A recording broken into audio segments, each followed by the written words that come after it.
साध संगत जी, प्यार से बोलना। ध्यान निरंकार जी। गुरुदेव हरदेव पार्ट 1। अगले दिन 12/2/1983 की प्रातः वाराणसी से रवाना होकर सतगुरुदेव जौनपुर पहुँचे। यहाँ एक खुले मैदान में सत्संग का आयोजन किया गया था। महापुरुषों के अलावा स्थानीय लोगों ने भी उत्साह के साथ सत्संग में भाग लिया। यहाँ सतगुरुदेव ने अपने प्रवचन में फरमाया, जब किसी चीज़ का नाम लिया जाता है हम देखते हैं कि वह चीज़ होती भी है।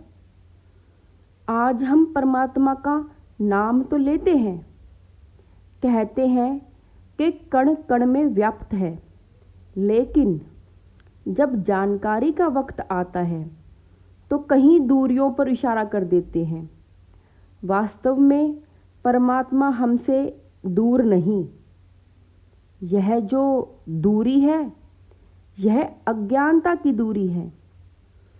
अज्ञान मिटते ही यह परमात्मा हमें सब जगह नजर आने लगता है।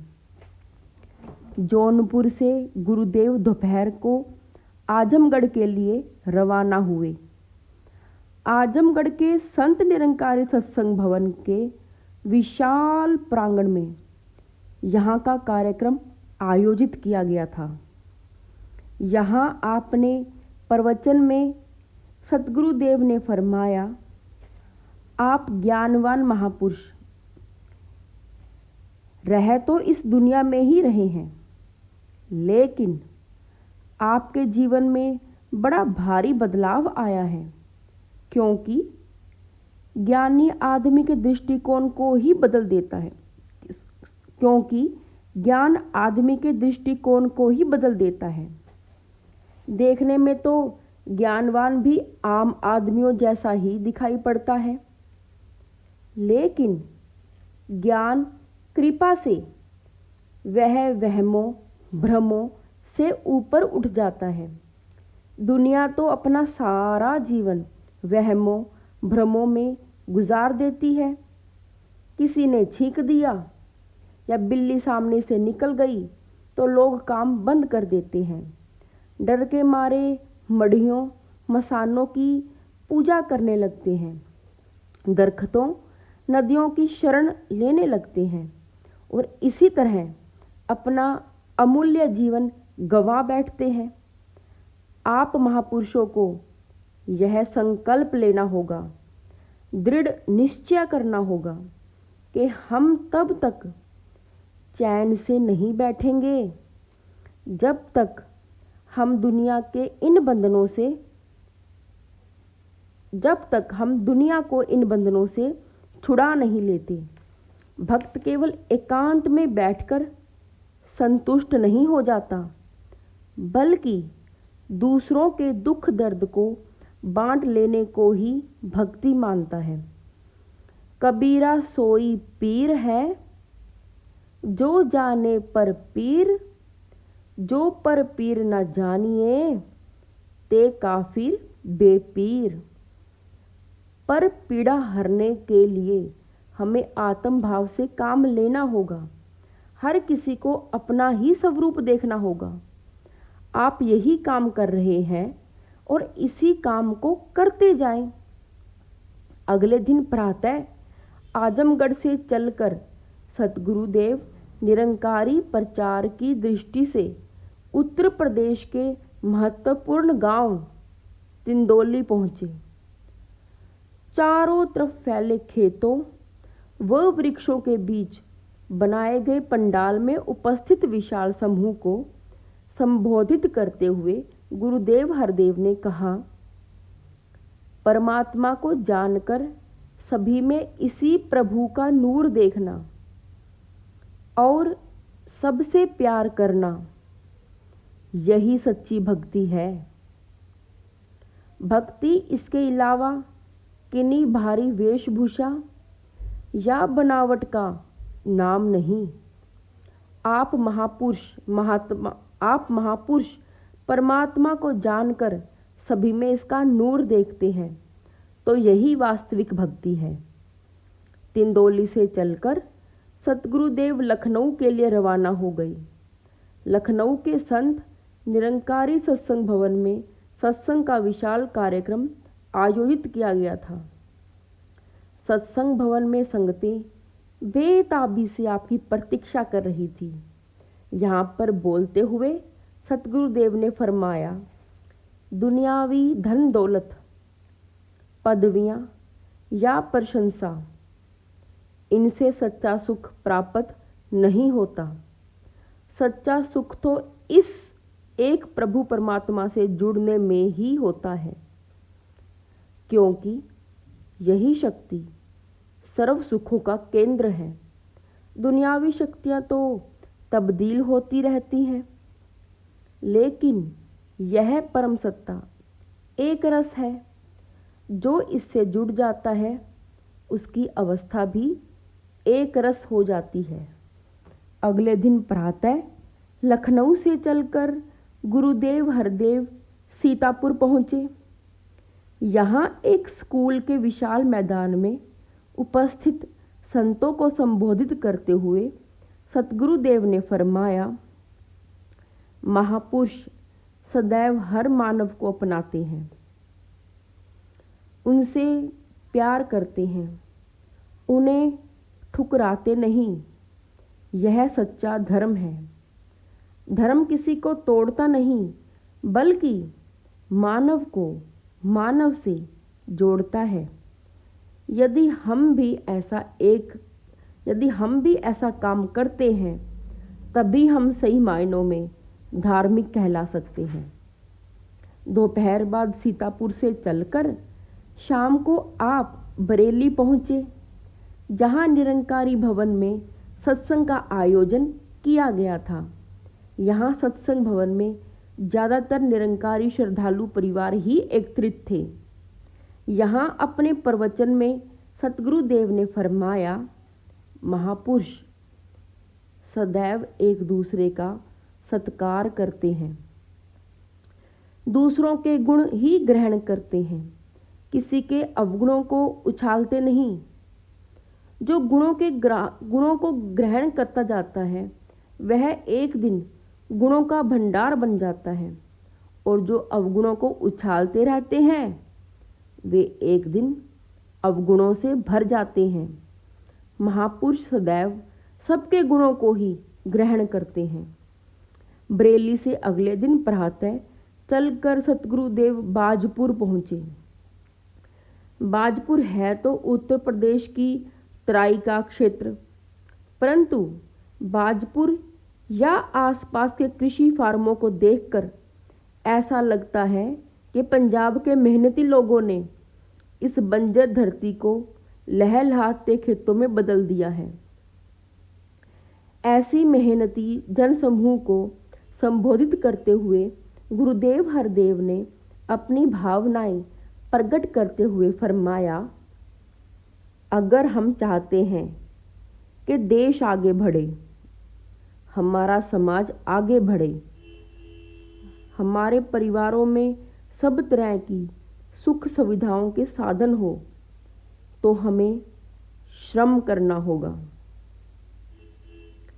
कुछ लोग मेहनत मजदूरी को भी माया में फंसने की संज्ञा देते हैं और कभी कभी तो इसे भक्ति की राह की रुकावट बताते हुए नहीं थकते।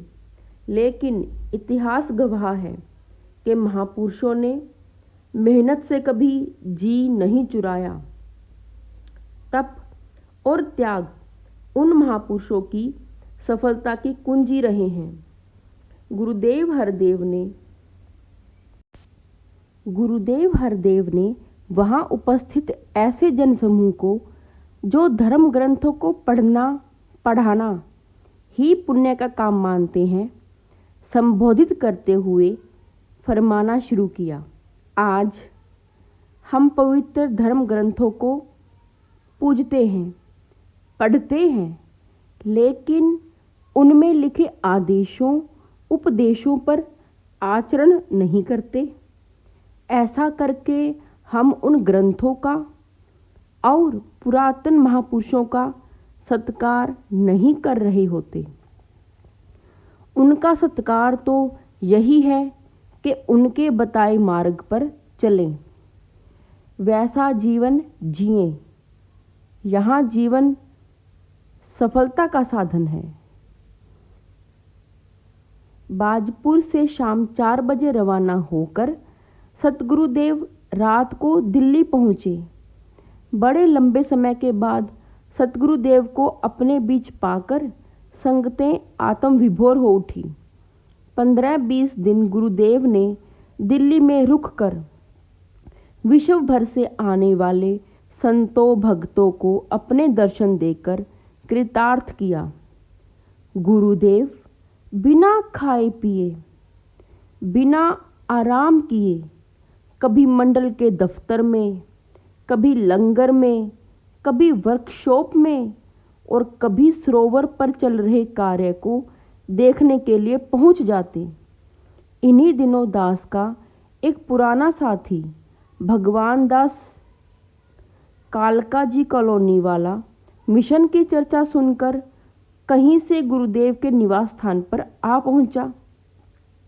वह हिंदी संस्कृत का प्राकंड विद्वान होने के साथ साथ वैदिक साहित्य का मर्मज्ञ भी है। देवी देवताओं का पुजारी और मूर्ति पूजा में अगाध निष्ठा और आस्था रखने वाला वह अपने आप में समा नहीं रहा था। वह कहने लगा, जय राम जी, आप मुझे अपने गुरु के दर्शन तो करवाओ, मैं उनसे कुछ प्रश्न पूछना चाहता हूँ। दास ने गुरुदेव के समक्ष यह गाथा सुनाई। गुरुदेव ने हंसते हंसते कहा, मिला दो, मिलने में क्या हर्ज है, आपके दोस्त हैं, कुछ अच्छी बात ही कहेंगे। खैर, दास का वह साथी गुरुदेव के दर्शन करके अवाक रह गया। गुरुदेव ने फरमाया, पूछिए जो कुछ आप पूछना चाहते हैं। दास को जितनी समझ है उसके आधार पर आपके प्रश्नों के उत्तर देने की कोशिश करेगा। मेरा साथी लड़खड़ाती आवाज में कहने लगा, आपके दर्शन करके ही मैं तो आत्म विभोर हो उठा हूँ, पूछने के लिए कुछ बचा ही नहीं। दास ने उसे थोड़ा झंझोड़ते हुए कहा, पूछने का इससे बढ़िया अवसर तुम्हें फिर नहीं मिलेगा। उसने साहस बिटोरते हुए कहना शुरू किया, महाराज जी, मैं तो साधारण सा संसारी जीव हूँ। मेरा मानना है कि हम गृहस्थियों को सुबह सवेरे उठना चाहिए, स्नान आदि से निर्वित होकर 5-7 मिनट के लिए पूजन अर्चन करना चाहिए। हो सके तो अपने मकान के किसी एकांत कमरे में बैठकर अपने इष्ट का ध्यान करना चाहिए। मैं तो पूछना चाहता हूँ कि आपके अनुयायी तो ऐसा कुछ नहीं करते, उनका भवसागर से पार उतारा कैसे होगा? गुरुदेव ने संक्षिप्त शब्दों में उस महानुभाव की तुष्टि हेतु फरमाया, मुझे बताया गया है कि आप शास्त्रों की बड़ी अच्छी जानकारी है। मैं तो बहुत कम पढ़ा लिखा हूँ, परंतु मैं अपने सतगुरु की कृपा से इतना जानता हूँ कि जिसकी हमें जानकारी ही नहीं, उसका ध्यान कैसा, उसकी पूजा अर्चना कैसी। मेरा साथी है सुनकर भौचक्का सा रह गया। फिर थोड़ा सा संभल कर पूछने लगा, आप तो जानते ही हैं कि परमात्मा कण कण में समाया है, वही परमात्मा मूर्ति में भी समाया है। मैं उसी की पूजा करता हूँ, उसी में ध्यान लगाता हूँ। गुरुदेव ने उसके कंधे पर हाथ रखकर कहा, भाई मेरे, आप खुद सोचो और बताओ कि आपको कण कण में समाई सत्ता का कुछ पता है, या अभी सुनी सुनाई या पढ़ी पढ़ाई बात के आधार पर ही यह सब कुछ कह रहे हो। मेरा साथी ईमानदार आदमी था, झट बोला, मुझे इसका कुछ पता नहीं। गुरुदेव ने अपनी मधुर वाणी में फरमाया, आप अपने साथी से, दास से इसकी जानकारी प्राप्त कर ले और फिर आप जो पूजा अर्चना या ध्यान करोगे उसका आनंद निराला होगा। गुरुदेव कहते कहते अपने अन्य कार्य को सर अंजाम देने में व्यस्त हो गए। सासंगत जी, धन निरंकार।